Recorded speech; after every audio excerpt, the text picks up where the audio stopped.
Buenas tardes, señoras y señores.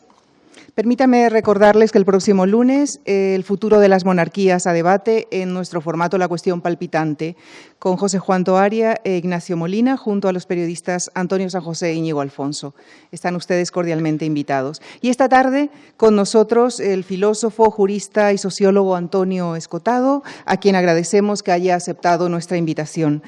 Permítanme que apunte muy brevemente algunos aspectos de su biografía, si bien no me extenderé en ella, dado que este es el propósito de la sesión que hoy nos reúne. Antonio Escotado nació en Madrid y vivió su primera infancia en Brasil. Posteriormente, ya en España, compaginó la carrera de filosofía con la de Derecho. Es doctor en filosofía. Trabajó como asesor jurídico y como profesor en la Universidad Complutense hasta que en 1970 se fuera a vivir a Ibiza. Vuelve a Madrid a comienzo de los años 80 para incorporarse como profesor de la UNED. Es también traductor y su amplia inquietud intelectual se ve reflejada en más de una docena de libros de temáticas y disciplinas muy diversas. Publicó su último libro el año pasado bajo el título de Los enemigos del comercio, una historia moral de la propiedad, segundo título de la trilogía, cuyo primer volumen apareció en 2008. Antonio Escotado enmarcará su reflexión autobiográfica en diálogo con el periodista y escritor Alfonso Armada, a quien también damos nuestra bienvenida. Él es actualmente adjunto al director del diario ABC y director del máster ABC Universidad Complutense. Ha sido corresponsal de guerra y además es autor de varios libros de viajes. El último es el titulado Fracaso de Tánger. Con nuestro agradecimiento a ustedes, señoras y señores, por acompañarnos esta tarde y, por supuesto, a nuestros invitados. Con ellos les dejo en esta autobiografía intelectual de Antonio Escotado. Muchas gracias. Muchas gracias, Lucía. Muchas gracias a ustedes por estar aquí. Un placer volver a verte, Antonio. Igualmente. La segunda vez que nos vemos, por cierto, todo se ha dicho. Cuando me pidieron demasiado poco. Cuando me pidieron un pequeño texto de presentación para el boletín de la Fundación, hice pues eso, una pequeña evocación, que no sé si la has leído. Y no sé si los lectores o nuestros compañeros de viaje de esta tarde la habrán leído. Es muy breve, voy a aprovechar para hacerlo ahora. El título es Antonio Escotado, heterodoxo. La historia de los heterodoxos españoles estaría incompleta sin una figura como la de Antonio Escotado. Nacido en Madrid en 1941, lleva con una suerte de irónica dignidad que siempre se le asocie a un ensayo que nunca ha dejado de reeditarse. Su historia de las drogas compendia algunos de sus rasgos de carácter y mente, la curiosidad insaciable por los viajes del cuerpo y de la inteligencia. Si pensar es pensar críticamente, poner en cuestión lo establecido en cualquiera de sus vertientes, Antonio Escotado ha llevado lo más lejos posible ese vicio de pensar por sí mismo con todas las consecuencias. Su actitud no ha hecho más que sumir en la perplejidad a los que consideran que era uno de los suyos, algo que incomoda a quien uno de los hábitos que peor le sientan es el de predicador. Por eso ha desconcertado y sumido en la perplejidad o la irritación a compañeros de viaje de todos los pelajes ideológicos. Él prefiere seguir, como siempre, yendo por libre. Por eso lleva 14 años dedicado en cuerpo y alma a desenmascarar a los que llama, con plena conciencia, los enemigos del comercio, una historia moral de la propiedad. Ha publicado hasta ahora 2 documentadas, extensas y provocativas entregas. Esta es la segunda que recomiendo encarecidamente. Con motivo de la salida de este segundo tomo, me recibió con toda cordialidad en su casa de la Navata y allí tuvimos una entrevista que creo que nos hizo hermanarnos un poco. De aquella entrevista que se publicó en el diario ABC recuerdo 2 perlas en boca de quien, después de haber más que coqueteado con el comunismo, se ha convertido en un adalid del liberalismo. Las ganas de matar son mayores en Marx que en Stalin. Y la utopía, además de una memez, es una inmoralidad. Ensayista y profesor universitario, como ha dicho Lucía, el derecho, la filosofía y la sociología han sido algunos de sus más poderosos imanes. Entre sus libros no conviene olvidar La conciencia infeliz, ensayo sobre la filosofía hegeliana de la religión, Caos y orden, Marcuse, Utopía y razón, Majestades, crímenes y víctimas y 60 semanas en el trópico. Y como solo tenemos 1 hora, y la verdad que he traído preguntas para 2 o 3 horas, vamos a empezar directamente. La tentación de hablar de las drogas es muy fuerte, pero vamos a centrar, y creo que nuestro público lo agradecerá, en este libro, Los enemigos del comercio, una historia moral de la propiedad. Empecemos en medio del torrente, en la página 283 de un libro que se hace más apasionante a medida que se lee Y citando precisamente a uno de sus autores, David Hume, uno de sus autores de referencia, dice Hume: dividamos las posesiones de un modo igualitario y veremos inmediatamente cómo los distintos grados de arte, esmero y aplicación de cada hombre rompen la igualdad. Y si se pone coto a esas virtudes, reduciremos la sociedad a la más extrema indigencia. En vez de impedir la carestía y la mendicidad de unos pocos, éstas afectarán inevitablemente a todas las sociedades. También se precisa la Inquisición más rigurosa para evitar toda desigualdad, en cuanto ésta aparezca por primera vez, así como la más severa jurisdicción para castigarla y enmendarla. Pero tanta autoridad tendría que degenerar pronto en una tiranía que sería ejercida con graves favoritismos. Demuestra Hume aquí un hondo conocimiento de la condición humana, de lo que somos y de lo que se puede esperar de nosotros. Pues sí, me parece que claramente. En principio, lo que puede distinguir más nítidamente a unas personas de otras es que unas creen que lo complicado o complejo es una simple suma de simples, una simple suma de unos. Otros creen que lo complejo es una dimensión diferente, una esfera que no tiene las mismas normas y que, por supuesto, no se puede entender a partir de las categorías de lo simple, que son categorías simbólicas, categorías abstractas. Cada vez que llegamos a lo complejo, y una sociedad humana es una hipercomplejidad, cualquier tipo de receta, cualquier esto o lo otro, pues ya infringe las reglas del juego. Por ejemplo, veamos que la epopeya comunista está siempre basada en la liberación. Y sin embargo, toda la historia del movimiento comunista demuestra que la palabra libertad le resulta tan desagradable como la palabra sumidero, por ejemplo. Entonces, claro, ¿liberar de qué? Cuando le pregunta Fernando de los Ríos a Lenin en 1920, ¿cuándo llegará una plena libertad para sindicatos, personas, prensa? Lenin contesta, ¿libertad para qué? Nosotros nunca hemos propuesto libertad. Nosotros estamos metidos en la tarea de conseguir que prospere la dictadura del proletariado en un país donde el proletariado apenas llega al 2%. Recuerda en el libro que Bakunin reconoció que su rival Marx era más culto y admitía sin reservas todos sus análisis económicos. Era materialista e igualitarista en la misma medida. Rechazaba igualmente tanto el dinero como las clases. Pero adivinó que poner en práctica el marxismo no conduciría a una dictadura transicional, sino crónica. Bakunin, que no le hacía ascos a la violencia revolucionaria y al derramamiento de sangre, dijo también que basta dotar de poderes absolutos al más ardiente revolucionario para que en menos de un año aventaje en despotismo al propio zar. Quedándonos solo en la historia de la Unión Soviética, parece que se quedó corto. Se quedó corto, sí. Aunque ciertamente no se quedó corto porque inspiró ya la figura de Nechayev, que nos daría para hablar 2 horas y media solo él, este monstruo del engaño, de la violencia, de la cólera, pero que claro, ahí queda como una pirámide de las de Egipto, o sea, no lo moverá ni una grúa.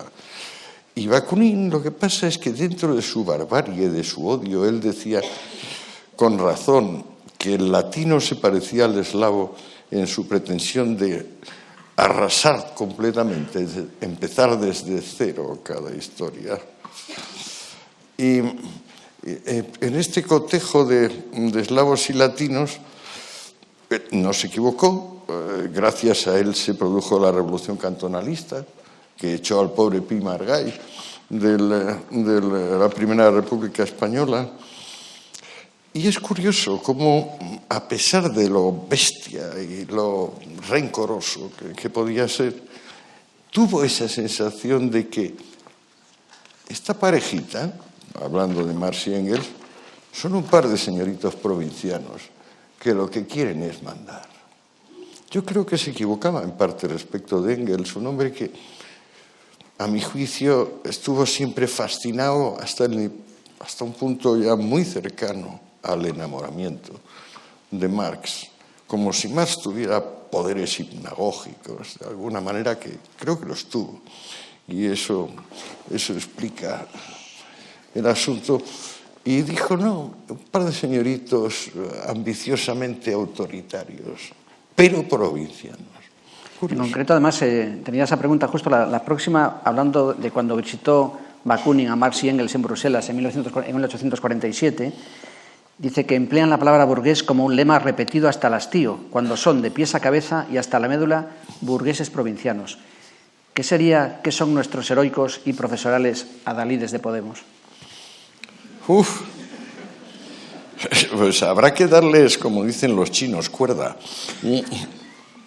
A ver qué hacen con ella. Desde luego, el estado de cosas, lo que podemos llamar el establecimiento, ya para no hablar de las cosas en general, sino de las cosas determinadas por digamos, las gentes que se dedican profesionalmente a la política, pues bueno, les han puesto la cosa, como diríamos, a huevo.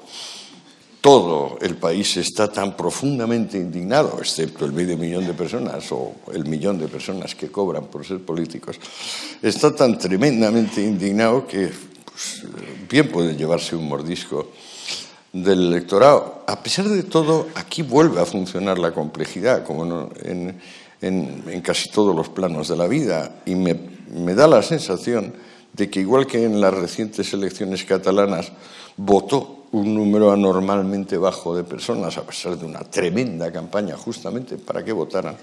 En el caso de Podemos, yo veo eventualmente posible una solución pareja, pero Dios sabe, o sea, en principio cualquier zurra que le metamos a la clase política viene bien. Pero es que, fíjate, te diré más, Alfonso. Yo empecé a escribir unos artículos con aquello de los GAL, me granjé bastantes molestias porque no se quería hablar del tema a principios de los años 80. Y me parece que de mis libros y de mis artículos han sacado estos señores lo de la casta. Yo me escandalizaba de que una obligación como es la de llevar adelante la cosa pública y tomar las decisiones oportunas, contratar, descontratar, etc. Yo me escandalizaba de que eso se convirtiera en un medio de vida y decía, no, el servicio público es una obligación, pero no puede ser una profesión. Estos señores no solo han hecho una profesión, sino han hecho una casta. Es decir, la historia del mundo, cuando se canceló la servidumbre, también se cancelaron las castas. Es decir, el hecho de que las personas ya se sabía dónde iban a terminar, sabiendo dónde habían nacido, en qué cuna. Bueno, que se heredase la condición es lo que las clases cortaron. Las clases son esencialmente dinámicas, móviles. Nadie se puede quedar en la posición que tenía, sube o baja. Las castas no.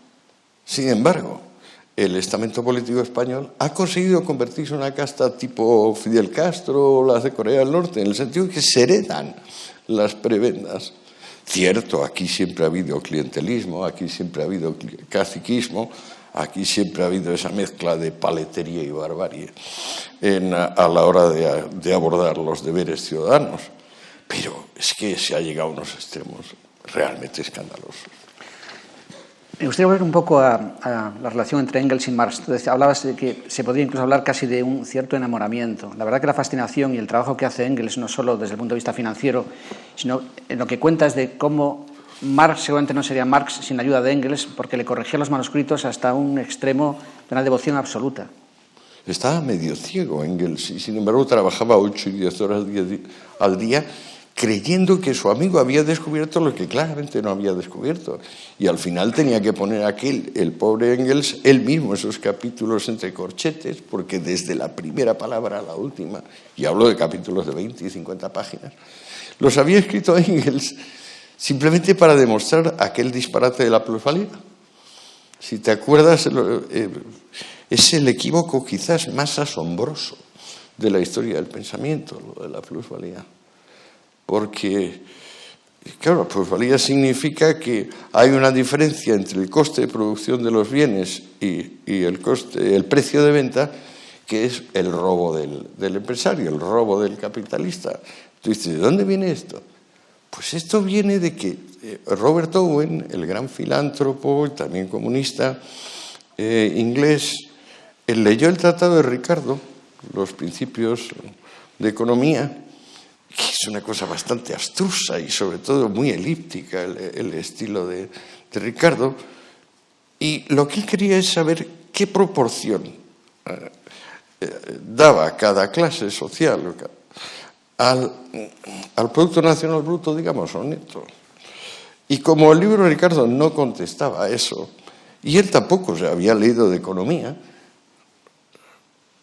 pues dijo, caray, el precio de las cosas sin duda se mide por las horas de trabajo empleadas en hacerlas.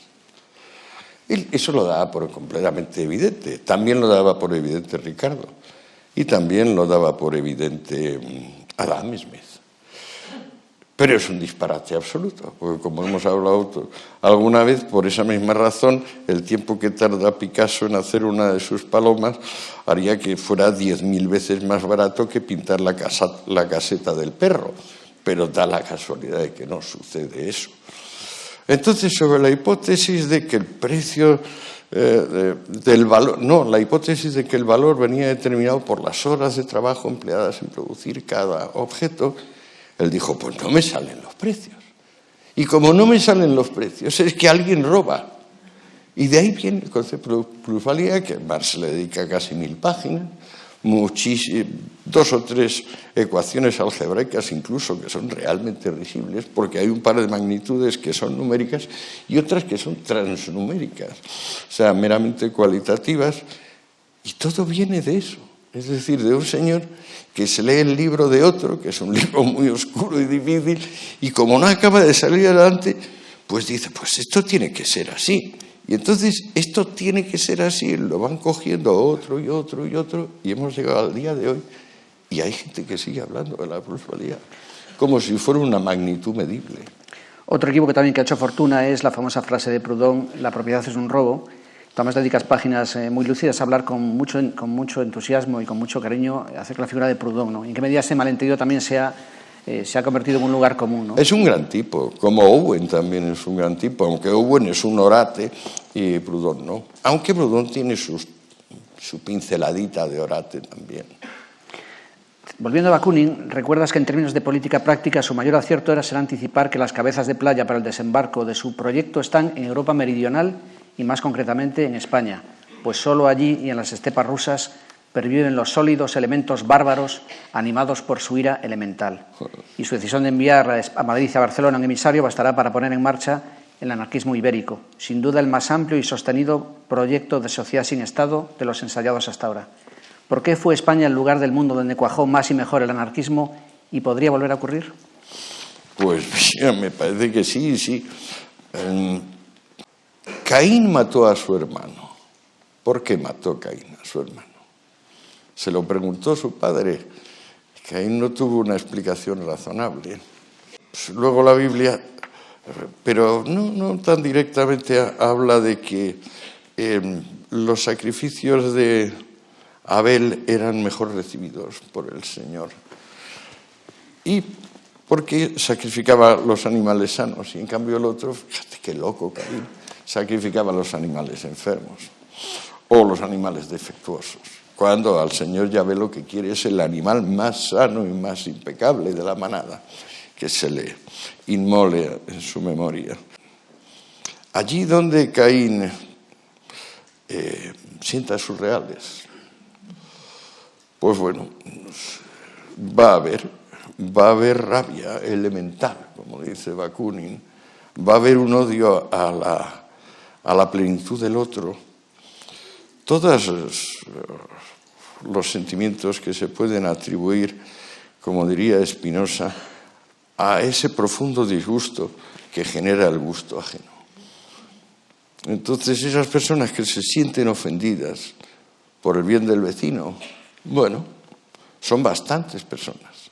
Su sentimiento es posiblemente la única forma de odio perdurable, porque los otros odios son arrebatos, este no. Este es un odio asentado, sólido, cronificable. ¿Por qué ciertas zonas son más cainitas que otras? También puede tener alguna relación con lo que he llamado culturas funerarias, es decir, con que las personas empiezan a ser admisibles allí donde son cadáveres. En contraste, digamos, con un mundo anglosajón, donde quizá por su propio afán de rendimiento, sus expectativas de que las cosas funcionen bien, pues se exprimen a las personas cuando tienen algo que dar, en vez de como aquí en los entierros de qué gran persona y no somos nadie, y el otro contestando especialmente usted. Sin embargo, equiparas esta especie de resentimiento como una de las claves del comunismo, también equiparar al anarquismo. ¿No hay diferencia entre uno y otro? Yo creo que no hay mucha diferencia entre comunismo y anarquismo en ese sentido. Pudiera haber matices, pero creo que no hay mucha diferencia. Pero a mi juicio, el resentimiento no es ni mucho menos el único origen del movimiento comunista. Tanto peso o más es el simplismo. Y el simplismo es su doble vertiente, por una parte que uno es incapaz de concebir lo complejo y darse cuenta de que aquello no obedece a las mismas reglas que lo simple, sino también en el sentido maniqueo, es decir, bueno, malo, no hay tercio excluso, o sea, no hay término medio. Esta obsesión por borrar el término medio, cuando todos sabemos que la lógica de Aristóteles se basa en estudiar hasta qué punto el término medio es congruente con los extremos de un juicio. Ese segundo pie del comunismo, aparte del resentimiento, es el simplismo. Pero creo que hay un pie adicional, que es algo así como el odio a la naturaleza física.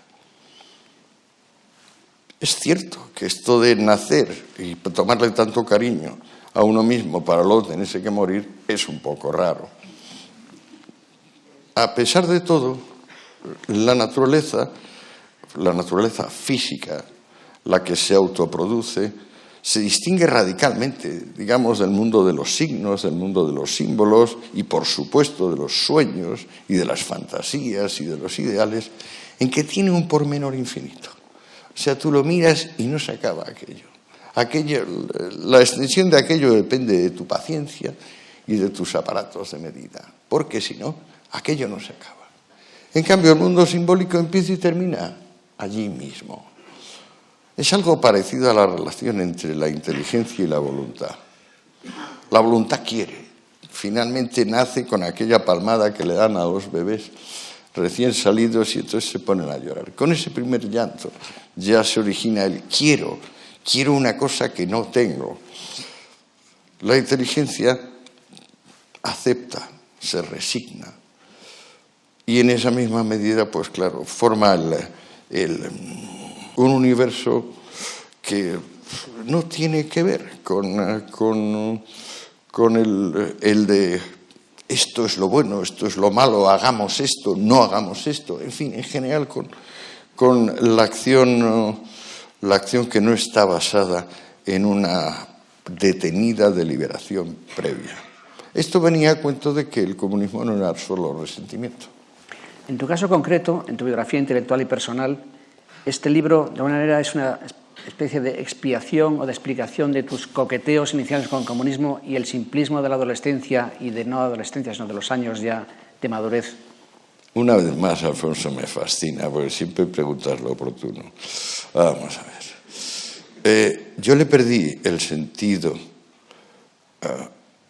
al valor de la vida cuando era joven, porque aquellos eran tiempos turbulentos y extraños. Por una parte había que soportar al mundo nacional católico y yo vine del Brasil bastante cabreado por cambiar a mi maravillosa cuidadora Joana por Sor no sé quién y el padre no sé cuántos que te obligaban, te ponían genuflexo y decían cuéntame, has pecado contra ti mismo. Eso todo daba mucho asco y me agarré un cabreo de tremendas proporciones que tardaron como 30 años en quitárseme. Entonces, cuando ya la vida, el desarrollo orgánico me dio los 18, 20 años, que uno es muy fuerte, entonces confía mucho en sí mismo, perdí el valor a la vida. No me di cuenta de la rabia que me generaban ciertas instituciones, la Iglesia, el ejército en particular, el mundo este de mando obediente que decía yo, firmes y tal. Le cogí tal rabia que perdí el sentido del valor de la vida. Y entonces, para empezar, estaba dispuesto a arriesgar la propia. No le veía valor. Y, por supuesto, cuando no le ves valor a la propia, no le ves valor a la ajena. Tuve que espiar, y probablemente tendré que seguir espiando, ese gran pecado de mi adolescencia, que me hizo cruel, agresivo. Afortunadamente, pues claro, no maté a nadie, pero se me pasó por la cabeza coger una metralleta más de una vez. Gente como Muñoz Molina dice que la izquierda española todavía no ha hecho su propia transición y sigue teniendo una imagen mítica de sí mismo, y él reconoce ciertos coqueteos también que comprendían a ETA en sus momentos más duros porque parecían que estaba justificado en ese caso. ¿Crees que está por hacer esa especie también de expiación general de la izquierda en España? Claro, claro. Sí, es que además en nuestro tiempo había, aparte de ese grupo absurdo, como se llamaban grapos, me parece que se llamaban, que eran incomprensibles, estaban los otros que parecían relucientes como el Betún, las Brigadas Rojas, la fracción del ejército alemán representada por la banda de Baader-Meinhof, y sobre todo la dignidad infinita que atribuíamos a ese camelazo sufragado por Saddam y por Gaddafi, que es la revolución palestina, que tenía como primer señor ahí, primer verdugo al Arafat. ¿Cuál es tu relación? Había mucho dinero en las embajadas de Libia y de Siria en Madrid, mucho dinero para quien estuviese dispuesto a poner unos explosivos. Hablas de la fábula del Nuevo Testamento como campeón del abolicionismo. ¿No están aquí exégetas como San Pablo inventándole la plana a Jesucristo, matizando sus proclamas más incómodas para el poder, o todo el discurso de Jesucristo es impugnable desde el punto de vista de los enemigos del comercio? No, ahí está. Yo, por ejemplo, ahora ya, después de ser canónicamente ateo, ahora si me preguntan, ¿usted es cristiano? Contesto, sí. Porque los valores de Jesús, o mejor dicho, algunos, me resultan, bueno, lo mismo que la médula de mis huesos. En particular, la idea de que la conciencia es el último juez, de que el fuero interno nos obliga, pero al mismo tiempo nos da luz y nos permite caminar con firmeza en una dirección. Luego, en la práctica, esto, en el caso de Jesús, resulta muy difícil de compatibilizar con el Jesús, por ejemplo, del Apocalipsis, que va ahí pisando las uvas de la divina ira y que va vengando a todos, la figura mesiánica en cuanto tal. Pero claro, luego recuerdas cuando él dice que sea yo el último sacrificado, que sea yo el último de esta película ridícula donde creéis que podéis transferir físicamente el mal del ricacho que tiene al hijo enfermo y cogiendo al hijo del pobre y matándolo, entonces se le va a curar la enfermedad. Esa atrocidad que es la transferencia mágica del mal. Jesús, claro, es él, un chivo expiatorio purísimo, un cordero de Dios que lava los pecados del mundo, pero es el primero que dice, no volváis a hacerlo. Lo que pasa es que, como todo en la vida, aquí no es ni blanco ni negro, sino gris y con lunares. Y en el caso de Jesús, pues, en máximo grado. ¿Te inquieta la muerte? Pero la verdad es que la espero también. O sea, no me imagino languideciendo poco a poco. Llevo mucho tiempo de una euforia tremenda, en parte por mis conocimientos de neurofisiología o farmacología, pero en parte yo creo por mí mismo, porque tengo un natural maníaco, cercano, contiguo a la manía. Y me va muy bien, pero la verdad es que todas las representaciones miro alrededor y veo que, sobre todo si alguien se atreve a ir al médico y pedir un análisis, se ha metido en un asunto de graves consecuencias. El médico antiguo cobraba cuando estaba sano y dejaba de cobrar cuando enfermabas. Ahora sucede lo contrario y encima te meten en protocolos que les permiten firmar que son irresponsables de cualquier cosa que te pasa. No se les ha ocurrido medir la diferencia que hay en el sistema inmunológico entre recibir o no recibir un diagnóstico de muerte segura, que muchas veces ahora los médicos son tan amables que te lo dan en meses. Si hicieran esa medición, se tomarían un poquito con más seriedad lo que yo llamo diagnóstico tóxico. Pero vamos, en cualquier caso me da igual. Yo hace 40 años que no voy y mira que estamos aquí y esto es un sitio público. Me parece que no voy a ir. Pase lo que pase. El libro está lleno de elogios a Internet, Sí. de la máquina que te ha permitido descubrir fuentes ignotas de conocimiento. Fantástico. Y de las cosas más interesantes del libro es tu exploración de los movimientos y de los proyectos comunistas que se implantaron curiosamente en Estados Unidos, y algunos están en el origen de algunas empresas multinacionales norteamericanas actuales. Cuéntanos un poco de esta Pues faceta. fíjate, es Whirlpool la que dices, la que descubrió pues, los refrigeradores en general, la refrigeración electrónica y últimamente el microondas. La principal multinacional viene de un grupo que no eran comunistas, los amanitas, sino que era una iglesia disenter, una iglesia de estas que no aceptaba las reglas de ninguna otra, quería exclusivamente independencia, pero al llegar a Estados Unidos se vio que los pobres que llegaron allí, en parte ayudados por los cuáqueros, si no recuerdo mal, que es una secta maravillosa, por cierto, nos tomaría demasiado rato, pues aquellos debían ser como 85 y luego llegaron como 140 más. Dijeron, ¿qué vamos a hacer aquí? Estaban metidos en Iowa, que es un lugar de fríos polares en invierno y unos calores monstruosos en verano. Y se hicieron comunistas. Se hicieron comunistas y con eso salieron adelante, pero con un comunismo instrumental, como sucedió con 5 o 6 sectas más que detallo en el libro y que yo no tenía ni idea de que existieran. Fue gracias a Internet. Pero es que Internet a mí me parece lo más parecido al descubrimiento del fuego, no ya del de la rueda, el fuego. O sea, Internet es la inteligencia en acto que decía Aristóteles, nous poieticos. Y ahí está a nuestra disposición, yo ni me lo creo.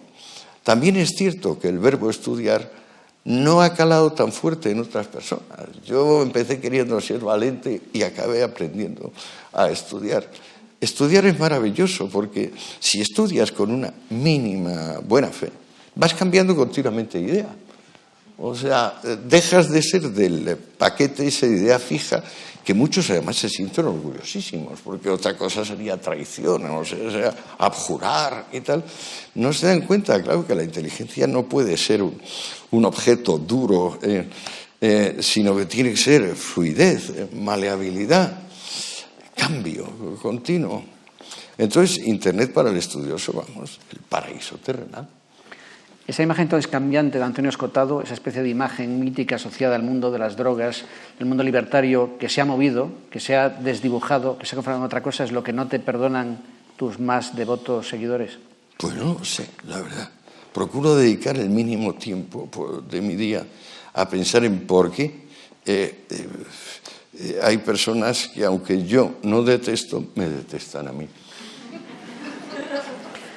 Los padres fundadores de la democracia americana mostraron un conocimiento mucho más profundo de las debilidades de la condición humana a la hora de poner contrapesos al poder y a la hora de fundar un sistema político en comparación con el afán soviético y del comunismo de crear un hombre nuevo. Hombre, compara Jefferson y Franklin con Marat y Robespierre, por ejemplo. O sea, lo que pasa es que también ahí hay un punto de salud de un grupo de personas que está más allá del océano y falta de salud de un grupo de personas que están más acá. No digo que esto sea generalizable y que no hubiese gente saludable en Europa, pero ya se ocuparon Marat y Robespierre de cortarles la cabeza a los que tenían cerca. Si llegan a disponer de los medios de un Stalin o de un Mao, pues imagínate. Yo creo que en realidad en las escalas aquí, que pegan un salto fuertísimo con la tecnificación que viene a partir del ametrallador, la dinamita, los grandes inventos del último tercio, del siglo XIX, inventos destructivos. Pues claro, pega ese salto, pero la magnitud a considerar es el cuánto de odio que una sociedad puede albergar. Por ejemplo, el problema español actual es ese, o sea que somos un país muy mal avenido. Lo hemos sido casi siempre, pero ahora especialmente. Y encima, claro, tenemos que partir de locuras como el señor Arana, por ejemplo, que les da vergüenza a quienes lo defienden. Siquiera publicarlo en inglés o en castellano, pues lo va a leer todo el mundo y como no son del pueblo, pues no lo van a entender como hay que entenderlo. ¿En qué medida la desaparición, o en término penoso, precarización del trabajo en España, explica la falta de energía e ideas de los partidos, de los trabajadores o de los sindicatos? O en otras palabras, ¿nos encontramos en una nueva proletarización que podría ser germen de un movimiento revolucionario? Hay que acordarse de lo que decía Ortega en La rebelión de las masas, que la sociedad de masas es el producto de una bonanza económica donde a la tecnificación se ha añadido un progreso sustancial en la igualdad jurídica, es decir, en el hecho de que ya no existen castas y que las clases sociales son totalmente móviles. Entonces, de esa sociedad bendecida por la bonanza económica y la igualdad jurídica, surgen individuos o surgen grupos de individuos menos diferenciados que antes. Esta indiferenciación les hace caprichosos, de alguna manera. Son los niños mimados de la historia, los llama Ortega. Y a partir de eso se crea una personalidad que ha perdido el eje interno, el deber interno, y el deber es nada más que una necesidad que le acosa desde fuera y de la cual intenta liberarse como sea. Ortega no llega a decir, y esto, claro, a mí me lo ha permitido decirlo, pues estos 15 años de investigación del asunto, que no llega a decir que se entregan naturalmente a la utopía, aunque él mismo, de Ortega, parte de esa crítica que dice que la utopía no es solo una memez, sino una inmoralidad. Ortega no lo liga directamente a que el hombre masa y la sociedad masa es adicta de utopías, porque la realidad le sienta mal. Es decir, la realidad tiene algo de veracidad, profundidad, movilidad, que a personalidades más o menos esquematizadas, y en este caso débiles en cuanto a la capacidad para exigirse a sí mismos, pues claro, les puede ser lo único que les conviene. Y entonces encima la utopía le dice, no, si soy idealista, si soy solidario, me entrego a los demás, quiero a todos mucho, son los otros los que no quieren al vecino. ¿Cómo llevas la propia realidad española? En tu libro antes has hablado de que estás entregado al estudio, y en el libro además hablas con mucha devoción de la Universidad Alemana en tiempos de Hegel, de una burocracia lo bastante bien organizada como para suscitar entusiasmo por el estudio. ¿Podríamos reproducir algo parecido así en España? ¿O es este país completamente, citando a Ortega, invertebrado? Eran mucho mejores los profesores que me enseñaron a mí que los profesores que yo he dejado como jóvenes en mi departamento. Lo siento, no hablo de nadie en particular, es una cosa general. Los profesores que me enseñaron tenían vocación. Los actuales que yo conozca no la tienen. Pero claro, la vocación es lo único que nos salva de la falta de paradero y la avidez de novedades, es decir, de la banalidad, de la trivialización, de ser nada más que piel o barniz de las cosas. Sin vocación no somos nada. Pero ¿cómo tenemos vocación? Nadie nace con una vocación tampoco. Uno se busca. Hay un fragmento específico de Heráclito que dice, me he buscado a mí mismo. Y si se ha conservado ese fragmento 2500 años, por algo es. O sea, porque eso tiene relación con la humildad en el sentido fuerte de la palabra. Uno de repente tiene 14, 16, 18 años y dice, ¿y qué voy a hacer? Y entonces unos deciden, pues, lo más cómodo o lo que dice papá. Y otros se dan cuenta de que tienes que elegir algo que tú ya tienes. Pero al mismo tiempo que eso que tú ya tienes, que está nada más que en germen, tienes que cuidarlo, multiplicarlo, pulirlo y hacerte maestro. Porque lo único útil para el vecino es que es un maestro en lo que fuere. en hacer una pared o en pegarle yo qué sé, un matarife que mata rápido y bien a un cordero o a una vaca, por decir un ejemplo truculento de lo mismo. Hay maestría en todo. Lo que pasa es que no hay ninguna maestría que no se conquiste con esfuerzo, con mérito, con amor propio. En ese sentido, lo que intentó en España la Institución Libre de Enseñanza, de forjar un nuevo estilo de vida, además estaban inspirados mucho por el mundo, por una parte del krausismo, por una parte de la Ilustración americana. Sí. Es un veneno que se ha perdido por completo y que el franquismo cortó de raíz. Yo no sé, la verdad es que creo que el primer golpe de mortal para la Universidad Española fue parece que se llama LRU o algo así, la ley que creó el departamento. El departamento demolió el prestigio en la universidad, en todas las universidades. Creó el voto de la señora de la limpieza, del delegado de los alumnos, de la secretaria del departamento y en general, como dice mi gran amigo y maestro Carlos Moya, que aquí está, el departamento es una institución bolchevique. En el libro cargas las tintas contra figuras como Víctor Hugo y Charles Dickens, que con su retrato de la vida de los pobres y de los mineros del siglo XIX forjaron una imagen de las clases oprimidas que de manera están detrás de buena parte del imaginario anticapitalista. ¿Crees que ha dejado una huella indeleble esta imagen forjada en algunos de los autores del siglo XIX? Sí, no solo una huella indeleble, sino que como eso es el mayor negocio editorial que pueda concebirse, es decir, el victimismo falaz, pues claro, sigue teniendo innumerables practicantes. Y yo creo que algunos al mismo nivel de Hugo Dickens. Personalmente creo que Dickens es mucho más inteligente y mejor escritor. Hay mucha gente que critica los abusos del capitalismo indio y sobre todo del chino, y muchos olvidan que gracias quizás a estas políticas tan duras, mucha gente ha empezado a comer. Y hay una conversación famosa entre Simone Weil y Simone de Beauvoir precisamente sobre la sensación de haber pasado hambre en tu vida o no. ¿En qué medida mucha gente olvida precisamente que pasar hambre es algo que modifica completamente tu visión del mundo? Cuando yo era niño recuerdo a mi madre guardar en la nevera cosas de la época y era un remanente, cosas que no se iban a tomar y que no se tomaron. Y era un remanente de la época en que no sobraba nada y si había algo había que custodiarlo y preservarlo. Sí que cambia. Ahora, lo que no mata engorda, Alfonso. Es lamentable la cantidad de personas que han tenido un pequeño incidente y ya se sienten afectadas para siempre.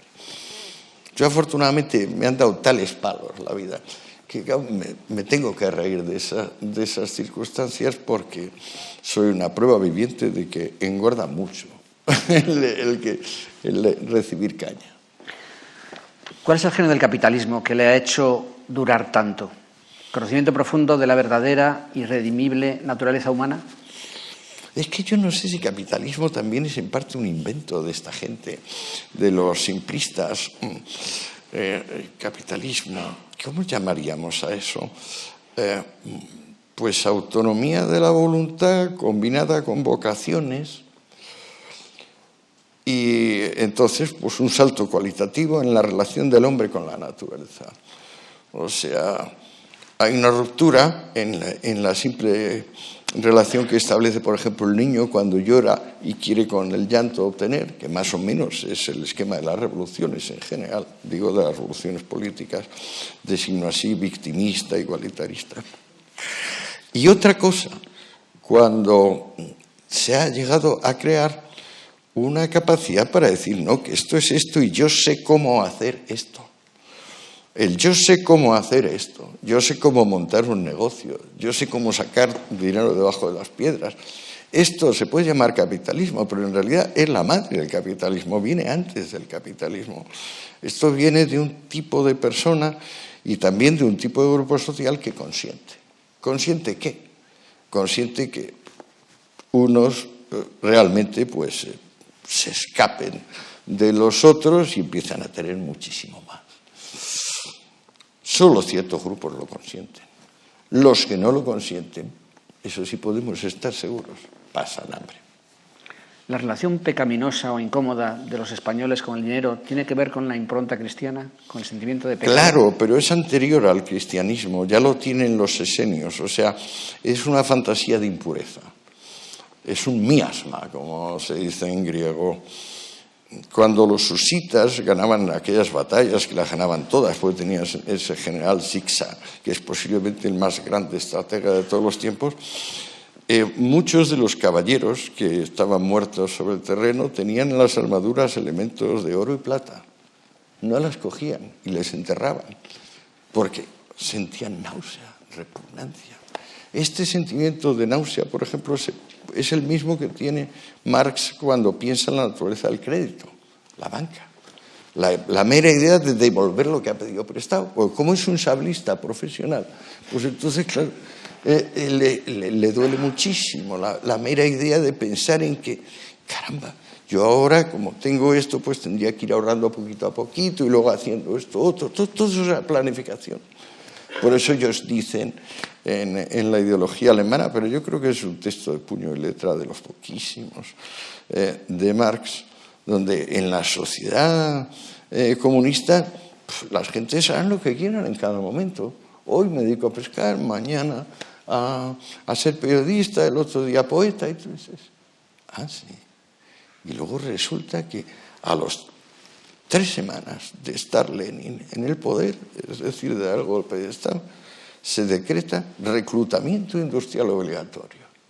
Y entonces ya nadie tiene derecho a hacer nada más que ir al trabajo a las horas que le mandan y si no, morir. Y esto viene de al otro que decía, en la sociedad comunista haremos lo que nos dé la gana en cualquier momento. Y sigue siendo el señor que está en las estatuas y en los cuadros y en las fotos. Ahí está el señor puesto con lo que había dicho y con lo que luego hicieron. En fin, algunos se tragan los sapos con más facilidad que otros. ¿Qué has aprendido de los liberales y por qué esa especie ha tenido tan mal asiento y acomodo en España? ¿Por culpa del cristianismo, la historia, la expulsión de los judíos? De todo. La verdad es que ha dado tres en el clavo. La expulsión de los judíos nos hizo un daño irreparable. Nuestro país, a pesar de ser el inventor de la palabra liberal, como sabes, y este es posiblemente nuestro único mérito político desde Bartolomé de las Casas y la gran escuela de pensadores españoles, con Suárez y Molina, etc. Y yo creo que también somos menos liberales porque todavía no se nos ha metido bien el profesionalismo en la médula de los huesos. No nos damos cuenta de que el profesional es ante todo un ser humilde, que detrás de todo eso, detrás de su búsqueda de la maestría y de su aprendizaje y el esfuerzo para lograrlo, lo que está es la humildad de decir, si yo no valgo mucho, nací por casualidad y me voy a morir el día menos pensado. Vamos a ver si, entre tanto, soy independiente. Pero claro, para ser independiente tienes que ser útil. Y para ser útil tienes que ser experto. El empresario, ¿qué es? Un sabio en utilidades ajenas. ¿Cómo va la escritura del tercer tomo? ¿Y en qué medida vas a demostrar, como me dijiste, que las ansias de matar en Marx eran mucho más intensas que en Stalin? No, clarísimo. Sobre todo voy a demostrarlo en el caso de Lenin, porque en el caso de Marx ya lo demostraba en ese volumen. Ahora queda demostrar la increíble rabia de Lenin. O sea, todos, coged 10, a uno lo matáis y os damos 100.000 rublos de regalo. Estoy hablando de las órdenes que da para tratar al campo. Y a los otros 9 los ponemos a lavar letrinas, les metemos un cartelito amarillo que diga basura, pero sobre todo nos los llevamos a colonias penales para exprimir ese jugo a fondo. Así, tranquilamente. Y además esto es un decreto. Es decir, esto está en las Collected Works de Lenin y en muchos más repertorios. Sin embargo, ¿por qué el término como nazismo se ha convertido en algo completamente execrable en nuestro mundo y comunista todavía hay gente que lo exhibe con orgullo?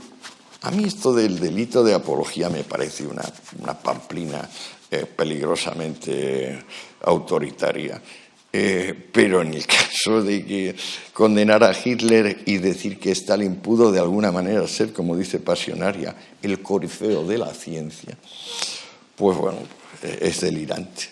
Ha causado muchísimos más males, más muertos y más víctimas la epopeya de igualarnos a todos que la epopeya de quedarnos solo los arios del otro miserable canalla, que no era realmente alemán, como dirían los alemanes, era austriaco. Que, por cierto, que vivan los austriacos, o sea, que son una gente genial. O sea, la Viena del siglo XIX es lo más parecido a Atenas de Pericles. Por cierto, ¿por qué te gusta tanto el siglo XIX? Porque no hay guerras, porque se inventa todo lo que luego viene a existir.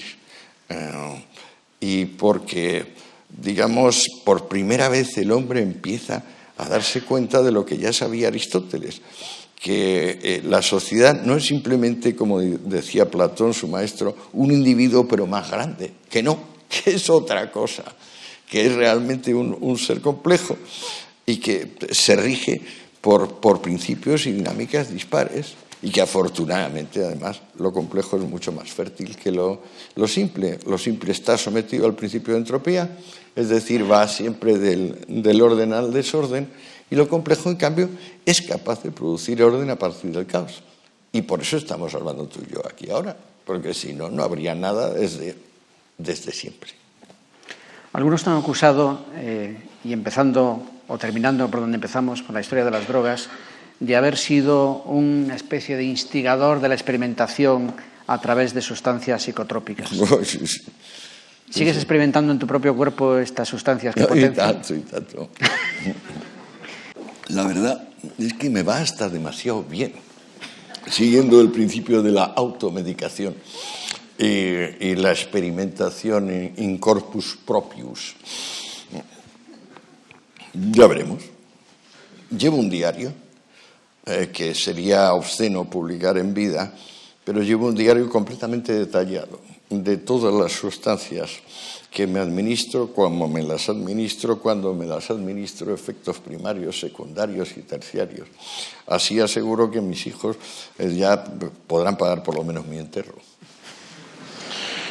Bueno, y para terminar, la misma pregunta que te hice cuando nos conocimos en la Navata, y que me gustaría ver en qué medida tu figura se ha transformado o ha cambiado en este tiempo que no nos hemos visto.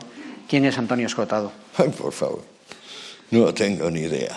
No tengo ni idea. O sea, tengo ahí una especie de pelota de voluntarismo que me dice: Antonio, tienes que seguir como hasta ahora. Y eso es todo. ¿Y para cuándo el tercer tomo de la trilogía? Es lo que te digo, es que estoy tan enrollado que estoy espantado ante la perspectiva de que salgan 5 tomos. Es broma. Pero bueno, puede ser 4 como el Capital. Es posible que no me dé espacio en el 3 para las conclusiones. Porque yo quiero hacer, aparte de todo este trabajo tremendo de documentación, de decir: mire usted, aquí tiene la historia sin sesgos ni lagunas, tráguesela.